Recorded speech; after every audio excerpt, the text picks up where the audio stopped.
Welcome to the program. It's a great joy and pleasure for me to be with you in this program. இந்த நிகழ்ச்சிக்கு உங்களை அன்புடன் வரவேற்கிறேன். உங்களோடு கூட இந்த செய்தியை பகிர்ந்து கொள்வதில் மிகுந்த சந்தோஷம் அடைகிறேன். Today we are going to look from Daniel chapter 6 verses 1 to 14. தானியேலுக்கு எழுதின தீர்க்கதரிசன புஸ்தகத்தின் 6ஆம் அதிகாரம் 1 முதல் 14ஆம் வசனம் வரைக்கும் நாம் இன்றைக்கு தியானிக்க இருக்கிறோம். This is a very familiar story. நமக்கு நன்றாக தெரிந்த ஒரு கதை. We look at this chapter in two parts. இந்த அதிகாரத்தை நாம் 2 பகுதியாய் பார்க்கலாம். Daniel chapter 6 verse 1. It placed Darius to set over the kingdom 120 satraps to be over the whole kingdom. தானியேல் 6:1 ராஜ்யம் முழுவதையும் ஆளும்படிக்கு தன் ராஜ்யத்தின் மேல் 120 தேசாதிபதிகளையும். Verse 2. And over these 3 governors, of whom Daniel was one, that the satraps might give account to them, so that the king would suffer no loss. ராஜாவுக்கு நஷ்டம் வராதபடிக்கு அந்த தேசாதிபதிகள் கணக்கு ஒப்புவிப்பதற்காக அவர்களுக்கு மேலாக 3 பிரதானிகளையும் ஏற்படுத்துவது திரிவுக்கு நலம் என்று கண்டது. இவர்களில் தானியேல் ஒருவனாய் இருந்தான். During those days there was bribery and corruption.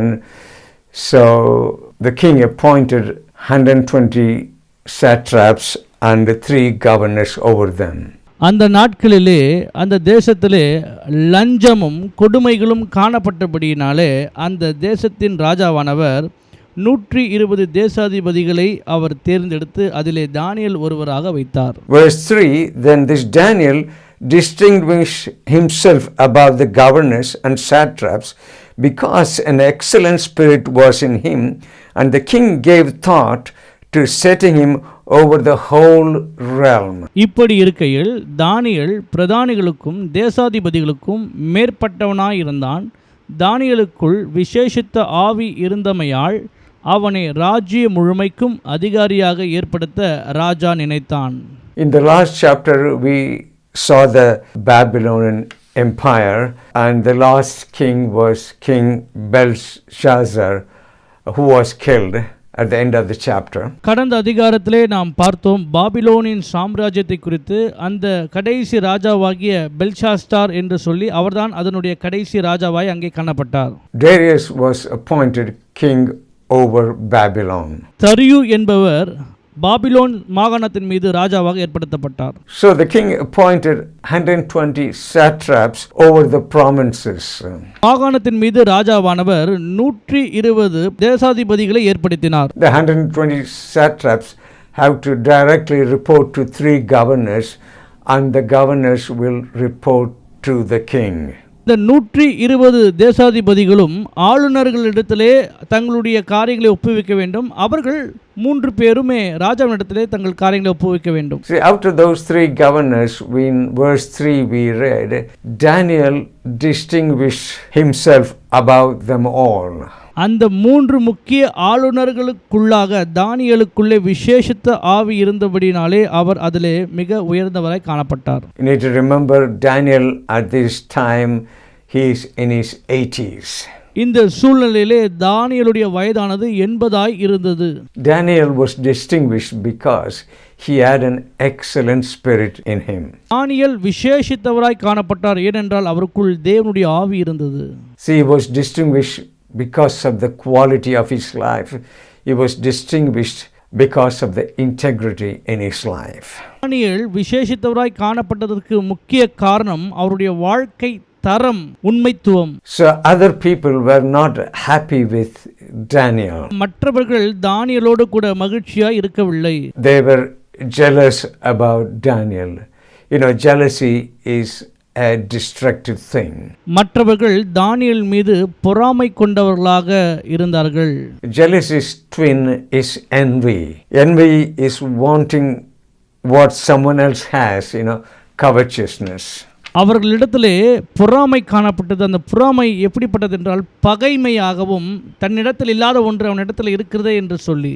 Jealousy is resenting what someone else has. பொறாமை என்றால் தங்களிடத்தில் இல்லாத ஒன்று மற்றவனிடத்தில் இருக்கிறதை பார்த்து அவர்கள் பொறாமைப்படுகிறது.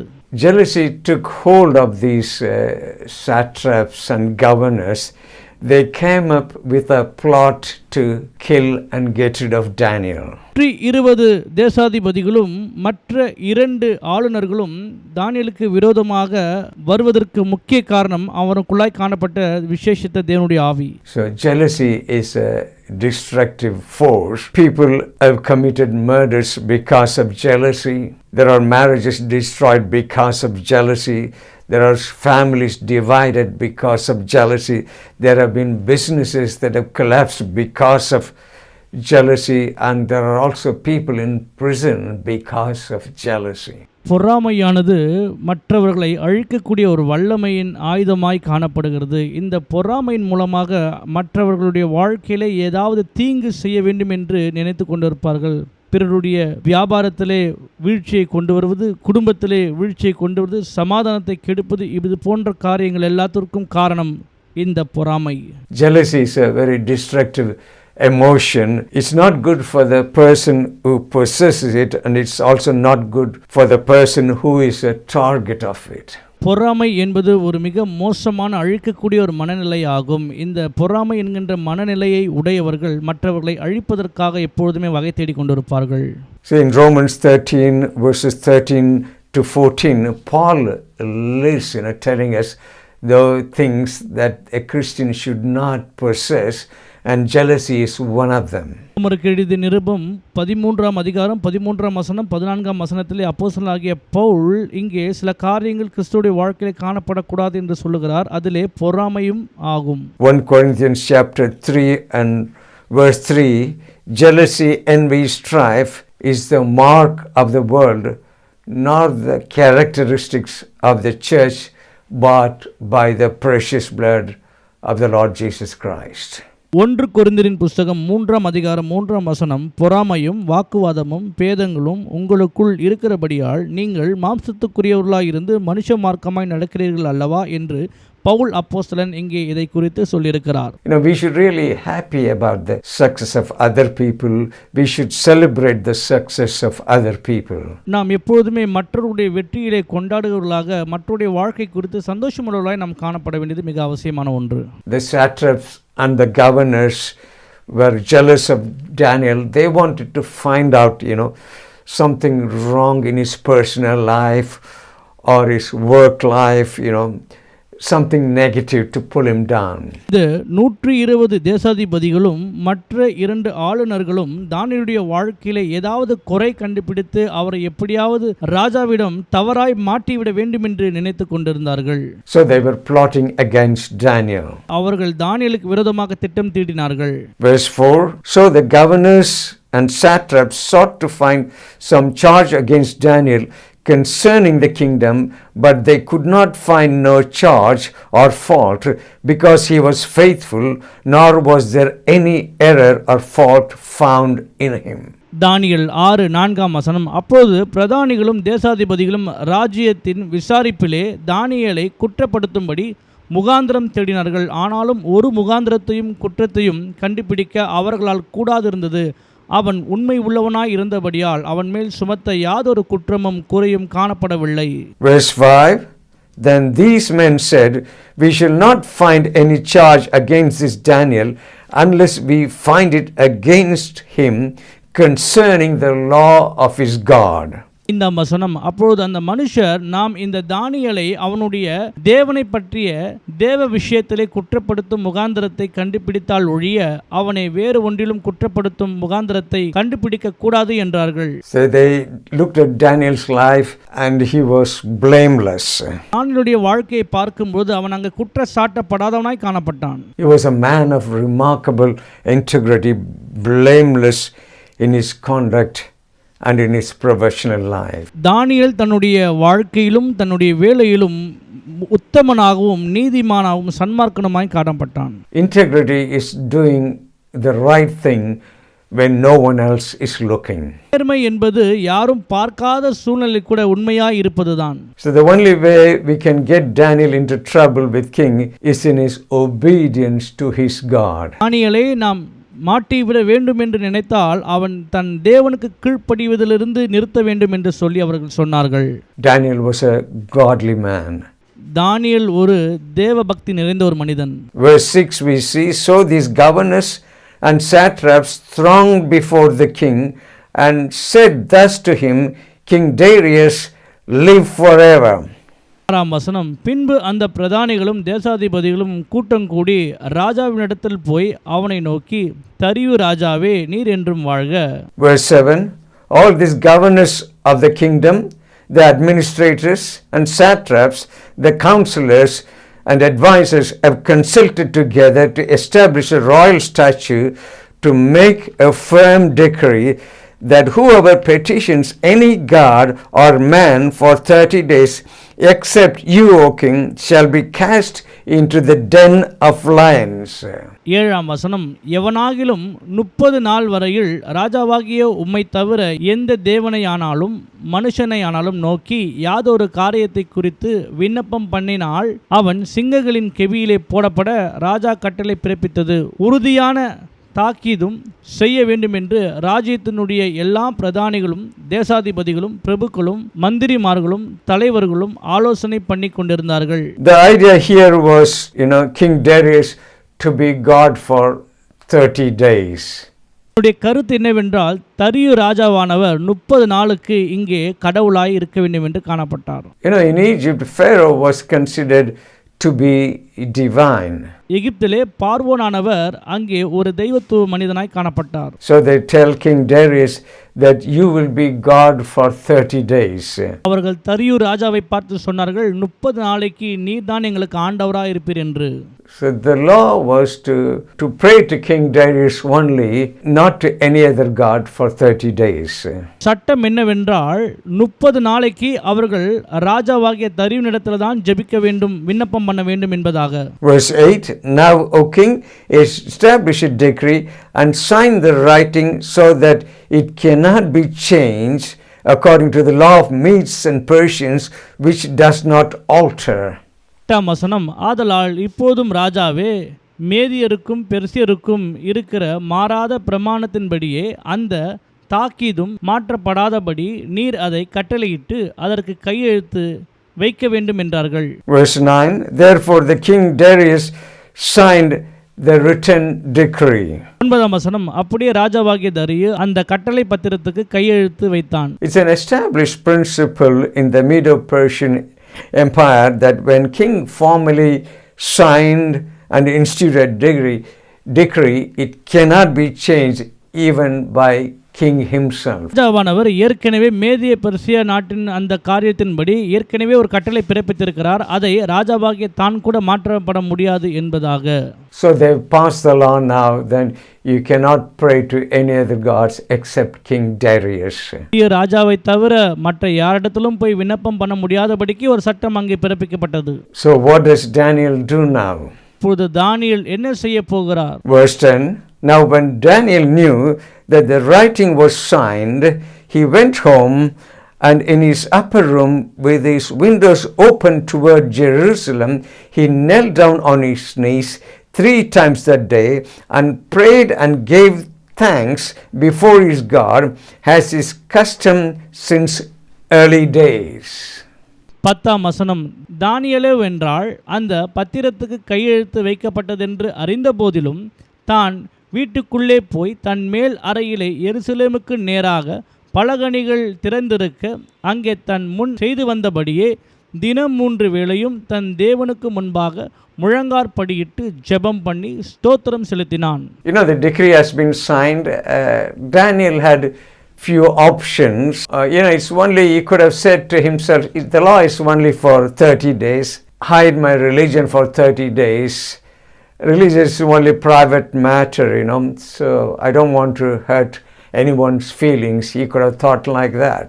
வேளை தானியேல் இப்படியாக நினைத்திருக்கலாம், கட்டளை பிறப்பிக்கப்பட்டது 30 நாளைக்கு தானே இப்படி இருக்கும், மற்றவருடைய மனநிலையை நான் பாதிக்காதபடிக்கு அந்த 30 நாள் ஜெபிக்காமல் இருந்து விடலாமே என்று சொல்லி தானியேல் நினைத்திருக்கலாம். The second option was, I go along with the decree, the law. Daniel could have, taken vacation from his worship to his God, not to pray to him for 30 days. ரெண்டாவது காரியமாக தானியேல் இப்படி நினைத்திருக்கலாம், கட்டளை பிறப்பிக்கப்பட்டது, அதற்கு நான் கீழ்ப்படிந்தவனாக 30 நாளைக்கு நான் ஜெபத்திலிருந்து ஆராதனையிலிருந்து இடைவெளி எடுத்துக்கொள்ளலாமே என்று சொல்லி அவர் நினைத்திருக்கலாம். Probably the final option for him maybe pray in secret. அவர் மற்றபடி தனிமையிலே யாருக்கும் தெரியாமல் கூட ஜெபித்திருக்கலாம். These were the options open to Daniel. Daniel was a very loyal official in King Darius's government. இப்படிப்பட்ட காரியங்களெல்லாம் அவருடைய மனதிலே தோன்றிருக்கலாம். ஏனென்றால் தானியேல் இந்த மாகாணம் முழுவதற்கும் ஒரு மிகப்பெரிய அதிகாரியாய் இருந்தபடினாலே. Daniel refused to give the loyalty and obedience that belongs to God. தேவனுக்கு உண்டான மரியாதையும் மகத்துவத்தையும் முன்னுரிமையும் தானியேல் ஒருபோதும் விட்டு கொடுக்கவே இல்லை. Daniel was faithful to his God. தானியேல் தன் தேவனுக்கு மிகவும் உண்மையுள்ளவராய் காணப்பட்டார். We looked at verse 10 that Daniel prayed and gave thanks before his God as his custom was since early days. 10ஆம் வசனத்திலே அங்கே சொல்லப்பட்டிருக்கிறது, முன்பு செய்ததுபடியே தினம் 3 வேளையும் தன் தேவனுக்கு முன்பாக முழங்கால் படியிட்டு ஜெபம் பண்ணி தேவனை ஸ்தோத்தரித்தான் என்று. I want you to notice he has developed a habit, a holy habit since early days. இங்கே நான் உங்களுக்கு சொல்ல விரும்புகிற ஒரு காரியம், அவனுடைய வாழ்க்கையிலே ஒரு பழக்கத்தை ஏற்படுத்தி கொண்டார், ஒரு பரிசுத்தமான ஒரு பழக்கத்தை. You notice his prayer was not a panic prayer, it was not a desperate prayer. ஜெபமானது பயத்தின் மிகுதியால் அவர் செய்யவும் இல்லை, அல்லது மிகுந்த ஊக்கத்தோடும் அவர் செய்யவில்லை. He did not pray more because of the law. He prayed as usual. அவர் இந்த இடத்துல அதிக நேரம் ஜெபிக்கவில்லை, இந்த கட்டளை பிறப்பிக்கப்பட்டதே என்று சொல்லி அதிக நேரம் ஜெபிக்கவில்லை, அவர் எப்போதும் போல ஜெபம் பண்ணினார். We're going to briefly look at about 6 points about Daniel's prayer habit. முக்கியமாக இங்கே தானியேலுடைய ஜெப பழக்கத்தை குறித்து ஒரு 6 காரியங்களை நாம் பார்க்கலாம். We read that Daniel prayed in his upper room. It was a private prayer. அவருடைய மேல் வீட்டு அறையிலே போய் ஜெபித்தார், அது அவருடைய தனிப்பட்ட ஜெபமாய் இருந்தது. Second thing we notice, he prayed his windows open towards Jerusalem. What he remembered the temple that was once, but it was destroyed. He remembered the altar of sacrifice that was once was. That's why he prayed towards Jerusalem. இரண்டாவதாக தன்னுடைய பலகணிகள் திறக்கப்பட்டதாக அங்கிருந்து எருசலேமை நோக்கி அவர் ஜெபம் பண்ணுகிறார். அது எதை குறிக்கிறது என்றால், அங்கேதான் ஆலயம் முன்பதாக இருந்தது, பின்பதாக அது இடிக்கப்பட்டது, அங்கேதான் பரிசுத்த ஸ்தலம் இருந்தது, அது இப்போது மாற்றப்பட்டது என்று சொல்லி அவர் எருசலேமை நோக்கி ஜெபம் பண்ணுகிறார். The third thing we notice is he prayed according to scripture. That's 1 Kings chapter 8. வேத வசனத்தின்படி ஜெபித்தார். 1 ராஜாக்கள் 8ஆம் அதிகாரத்தின்படி. Daniel knelt as he prayed. தானியேல் முழங்கால் படியிட்டு ஜெபம் பண்ணினார். And then we see Daniel prayed 3 times a day. Daniel was a busy man, a government official. Since then, he found time to pray 3 times a day. ஆனவர் மிகுந்த அலுவல் உள்ள ஒரு மனிதனாக ராஜ்யத்திலே காணப்பட்டார். ஆனாலும் கூட தினமும் 3 வேளை தவறாமல் அவர் ஜெபம் பண்ணினார். He prayed with thanksgiving. ஸ்தோத்திரத்தோடே கூட அவர் ஜெபத்தை ஆரம்பித்தார். This was his custom since early days. நாட்களிலிருந்தே இதுதான் அவருடைய பழக்கமாய் காணப்பட்டது. He developed these prayer habits probably from his teens or 20s that prepared him well for his older days. தன்னுடைய வாழ்க்கையிலே இளமை பருவத்திலிருந்து 20 வயதிற்குட்பட்டவராய் இருந்தபோதே இப்படிப்பட்ட ஜெப பழக்கத்தை அவர் ஆயத்தம் பண்ணி கொண்டார். ஏனென்றால் முதிர் வயதிலே நான் நன்றாய் இருக்க வேண்டும் என்று சொல்லி. In his 80s and he's still praying. அவருடைய 80ஆம் வயதிலும் அவர் தொடர்ச்சியாய் ஜெபம் பண்ணி கொண்டே இருக்கிறார். So the law has been signed and now Daniel is in trouble. Verse 11, these men assembled and found Daniel praying and making supplication before his God. கட்டளை பிறப்பிக்கப்பட்டது. இப்போது தானியேலுக்கு மிகுந்த போராட்டம் ஆரம்பித்து விட்டது. 11ஆம் வசனத்தில், அப்போது அந்த மனுஷர் கூட்டம் கூடி தானியேல் தன் தேவனுக்கு முன்பாக ஜெபம் பண்ணி விண்ணப்பம் செய்கிறதை கண்டார்கள். Verse 12, and they went before the king and spoke concerning the king's decree. Have you not signed a decree that every man who petitions any god or man within 30 days, except you, O king, shall be cast into the lion's den? The king answered and said, the thing is true, according to the law of Medes and Persians, which does not alter. 2ஆம் வசனம், பின்பு அவர்கள் ராஜாவுக்கு முன்பாக வந்து ராஜாவின் தாக்கீத்தை குறித்து எந்த மனுஷனாகிலும் 30 நாள் வரையில் ராஜாவாகிய உம்மை தவிர எந்த தேவனையானாலும் மனுஷனையானாலும் நோக்கி யாதொரு காரியத்தையும் குறித்து விண்ணப்பம் பண்ணினால் அவன் சிங்கங்களின் கெபியிலே போடப்பட வேண்டும் என்று நீர் கட்டளை பத்திரத்தில் கையெழுத்து வைத்தீர் அல்லவா என்றார்கள். அதற்கு ராஜா, அந்த காரியம் மேதியருக்கும் பெர்சியருக்கும் இருக்கிற மாறாத பிரமாணத்தின்படி உறுதியாக்கப்பட்டதே என்றான்.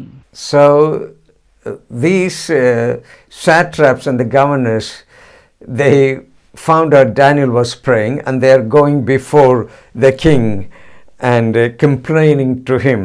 120 தேசாதிபதிகளும் மற்ற ஆளுநர்களும் சேர்ந்து இவரை குறித்து ராஜாவுக்கு முன்பதாக குற்றம் சாட்டும்படி அவர்கள் கடந்து சென்றார்கள். Verse 13, so they answered and said before the king that Daniel, who is one of the captives from Judah, does not show due regard for you, O king, or for the decree you have signed, but makes his petition 3 times a day.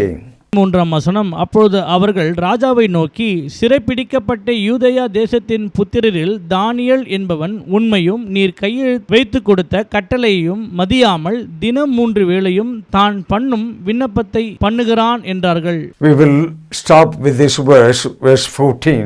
And the king, when he heard these words, was greatly displeased with himself and set his heart to deliver Daniel, and he labored till going down of the sun to deliver him.